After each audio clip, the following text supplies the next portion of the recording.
Қосылыстардың химиялық формуласын қалай анықтау керек екенін танысып жатырмыз, балалар. Бүгін бізде келесі тақырып элементтердің белгілі массалық үлестері бойынша заттың формуласын табу. Зат құрамының тұрақтылық заңына сүйеніп, элементтердің белгілі массалық үлестері бойынша заттың формуласын таба аламыз. Ол үшін біз сіздерге мынадай алгоритм ұсынамыз.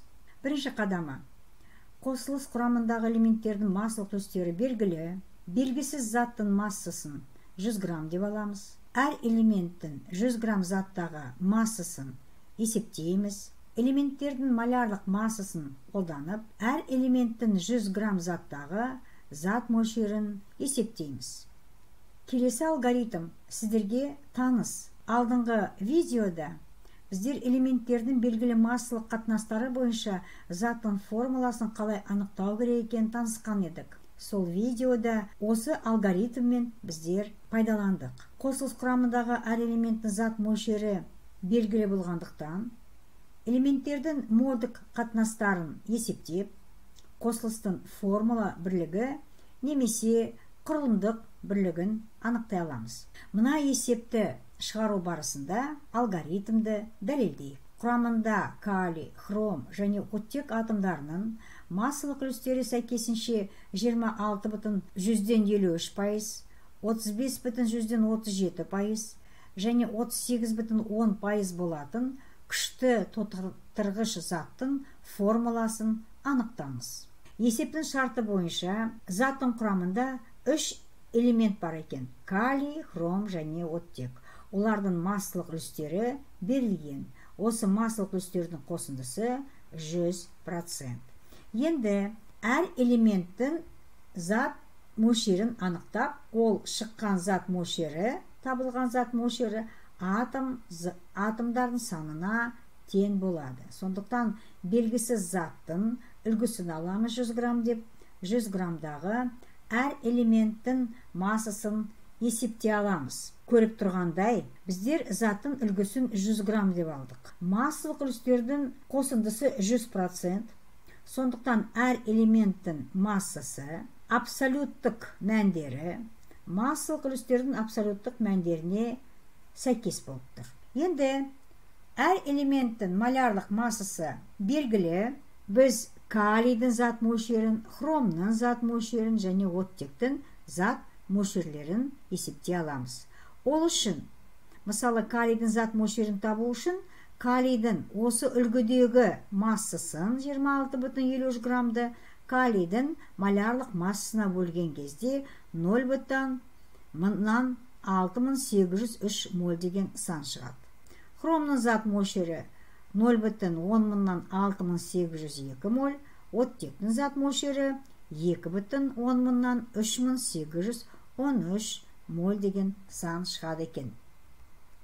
Осыдан келесі алгоритммен жалғастырамыз. Элементтердің зат мөлшерлері белгілі болғандықтан, осы элементтердің молярлық қатынастарын табамыз. Олардың молярлық қатынастары зат мөлшерлерінің қатынастарына тең болады. Бірақ атом сандары бөлшек сан бола алмайды. Сондықтан біз бүтін санға айналдыру үшін ең кіші санға бөлеміз. Ең кіші санымыз 0,106802.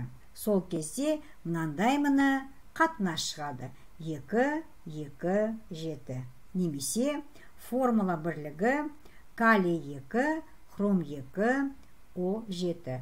Бұл калий бихроматы. Өте күшті тотықтырғыш. Енді есепті тексерейік. Ол үшін біз осы заттың молярлық массасын есептейміз. Молярлық массасы 294 грамм мольға тең екен.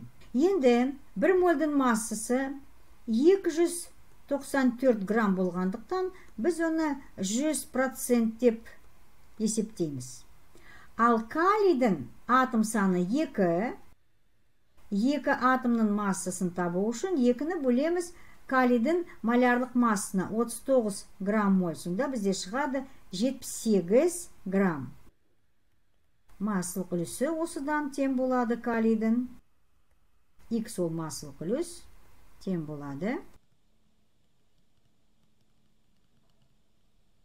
26,53%.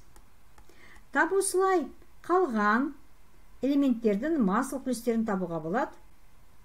294 грамм ол 100%, 2 көбейтілген 52 грамм мольға ол хромның массалық үлесі. Немесе біз оны Y деп белгіледік, ол хромның массалық үлесі.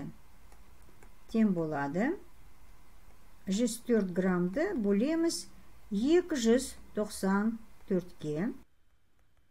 100%-ке көбейтіп, біздер 35,37% деген сан аламыз. Енді оттектің зат мөлшерін табу үшін біз 100%-тен мына екі элементтердің массалық үлестерінің қосындысын алып тастаймыз.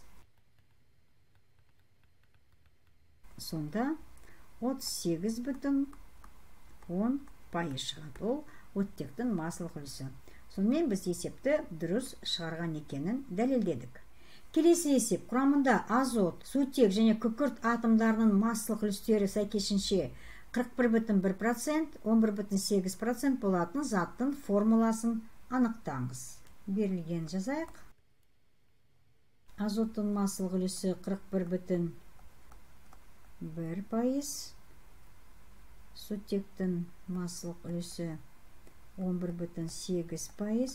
Ал енді күкірттің массалық үлесі берілмеген, сондықтан біз мына екі элементтің массалық үлестерін қосып 100%-тен алып тастасақ, онда шығады 47,1%. Белгісіз заттың формуласын белгілейік. N, X, H, Y, S, Z. Белгісіз заттың үлгісін алайық, массасы 100 грамм.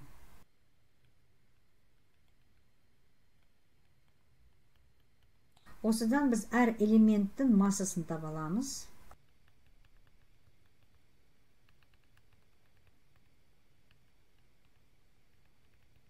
Массалары белгілі болғандықтан олардың зат мөлшерін есептеуге болады. Азоттың зат мөлшерін табу үшін біз 41,1 граммды бөлеміз азоттың малярдық массасына 14 грамм моль.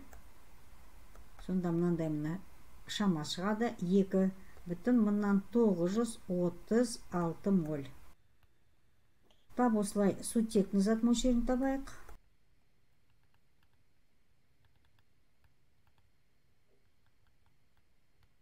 Он 11,8 мольға тең болады.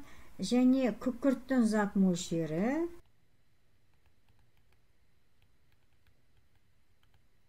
1,472 мольге тең екен. Енді қатынастарын жазамыз. X, Y, Z. Ол тең болады элементтердің мольдық қатынастарына. Мольдық қатынастар ол зат мөлшерлерінің қатынастарына тең болады. Бүтін санға айналдыру үшін біздер ең кіші санға бөлеміз. Ең кіші санымыз ол 1,472. Сондықтан 2,936-ны бөлеміз 1,472-ге. 11,8-ді бөлеміз 1,472-ге. Сонда мынандай қатынас шығады. 1,99, 8,100-ден 1 және 1 немесе жоқ шамамен 2, 8, 1.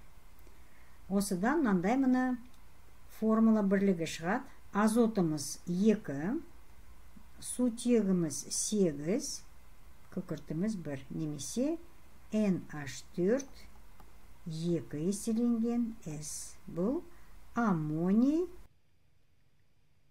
сульфиді.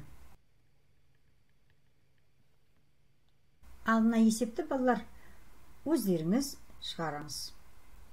Сонымен элементтердің белгілі массалық үлестері бойынша заттың формуласын қалай анықтау керек екенін таныстық.